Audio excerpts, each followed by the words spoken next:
Deus é o guardião de todos os injustiçados. Não julgue. Com a mesma medida que você julgar, será julgado. É o próprio Deus que fala isso. Nós estamos num mundo tão cruel, tão cheio de maldade, corrupção, mentira, falsidade, e muitas pessoas se levantam nas vidas daqueles que criam conteúdo, que leva a palavra, que louva, que está preocupado com a palavra de Deus para impedir, para ser barreira. Aquelas pessoas que não faz nada e critica quem faz. É aquela pessoa que não sai do banco e critica quem se levanta para fazer algo para o Senhor. É aquela pessoa que fica na porta, não entra e não deixa ninguém entrar.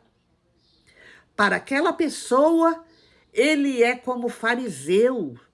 Só critica, eu não gosto, não presta, não é de Deus, não é assim, nada a ver, é horrível. Essas são as opiniões, mas eu gostaria de dizer para vocês. Quando alguém te criticar o seu conteúdo, as suas palavras e a sua maneira de vida, e você estiver na direção de Deus, alegra o seu coração, agradeça a Deus, porque você está incomodando as trevas. A sua luz está refletindo, incomodando, está ofuscando as trevas. Gostaria de dizer que as minhas palavras são palavras para todos. Eu não falo para crente, para cristão, para candomblé, falo para todos. As minhas palavras para os cristãos são advertência. As minhas palavras para os crentes são exortação. As minhas palavras para as criaturas de Deus são aviso. Aviso de advertência para que possa conhecer a verdade. Porque a palavra de Deus fala, conheceis a verdade e a verdade vos libertará. E Deus quer converter a cada um das suas criaturas para que possa ter a salvação. Gostaria de falar um fato entre Paulo e Pedro. Paulo, como todo mundo conhece, que ele participava ao Sinédrio, ele era sábio, doutor da lei, dentro da lei de Moisés. Ele fazia parte do Sinédrio, junto com os fariseus. Na época de Roma, ele perseguia os cristãos. Na cabeça de Paulo, ele estava fazendo as coisas certas. E veja bem, como ele já havia matado Estevão, ele estava a caminho para ir buscar os discípulos para aprender e matar também. Mas Jesus se levantou no caminho que ele ia para Damasco. Jesus pegou Paulo, jogou para o chão, ele caiu cego. E Jesus ordenou para que ele se unisse aos discípulos. E assim fez. Ele foi convertido e mais tarde podemos ver que Paulo se uniu aos discípulos, mas teve um porém. Pedro era turrão. Pedro, nós podemos saber que ele estava sempre murmurando, afrontando, indagando a Jesus. Ele era entrão, ele estava à frente, ele era o primeiro.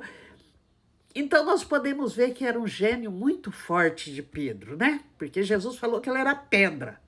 Você sabe que é pedra. Mais tarde ele seria rocha, mas ele era pedra.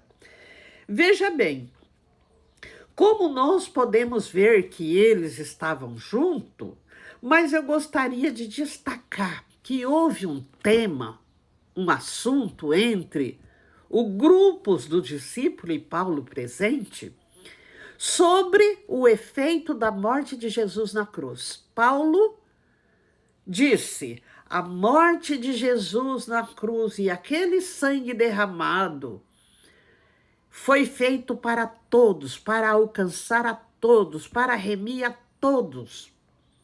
E todos que crê na morte da cruz têm a salvação, têm o perdão dos pecados. Pedro falou: não, não, não, não. Jesus morreu para os judeus, para aqueles que conhecem a palavra. Esses gentios aí, ó, que não é judeus, não está dentro do plano de salvação, não. Paulo falou: como não? Se Jesus diz que morreu por todos, veio para o mundo, ele veio para o mundo. Aí Pedro falou: sabe, Paulo, eu sou mais velho no grupo, eu estou desde que começou, você é um novato, você nem chegou a entender os ensinamentos de Jesus e você não pode me afrontar, você tem que me respeitar. Paulo falou: Pedro, eu não vou brigar com você. Você tem tua maneira e eu tenho a minha. Eu fico nas minhas verdades e você fica na sua.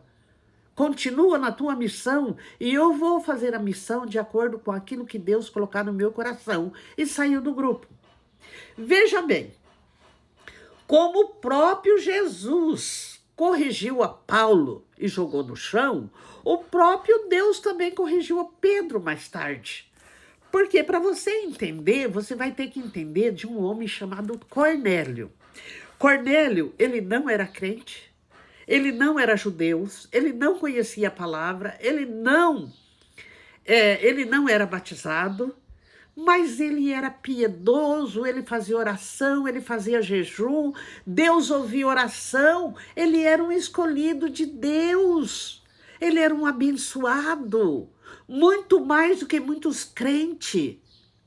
E o que aconteceu? Ele estava orando para Deus enviar uma pessoa para instruir ele melhor e batizar ele.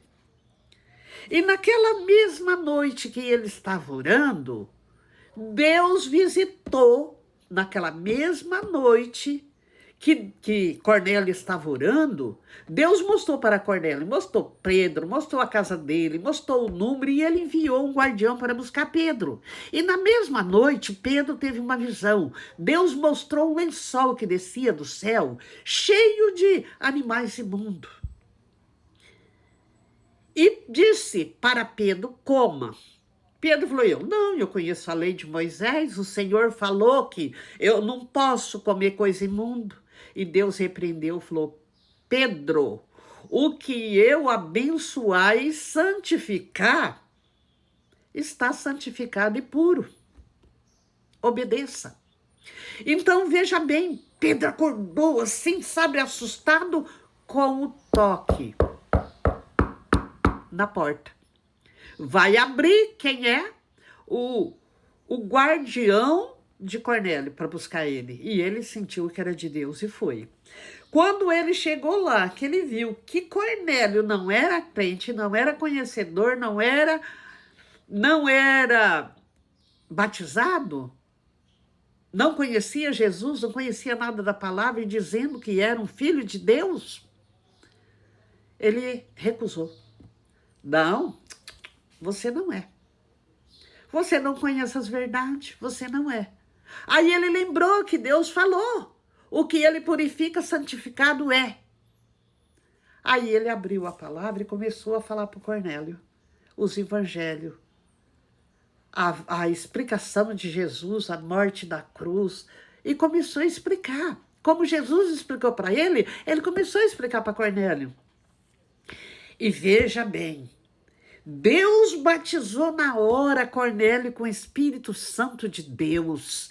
E ele ali, cheio do Espírito, começou a profetizar línguas estranhas. E nós podemos ver que Pedro ficou assustado de ver Deus movendo aquele seu filho.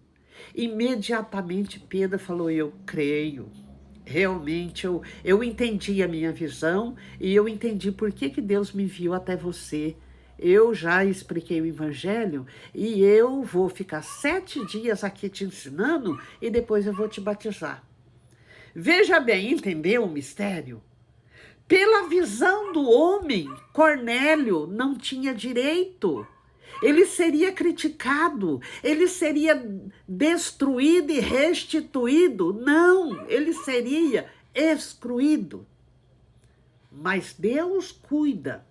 Deus é guardião da justiça. Agora,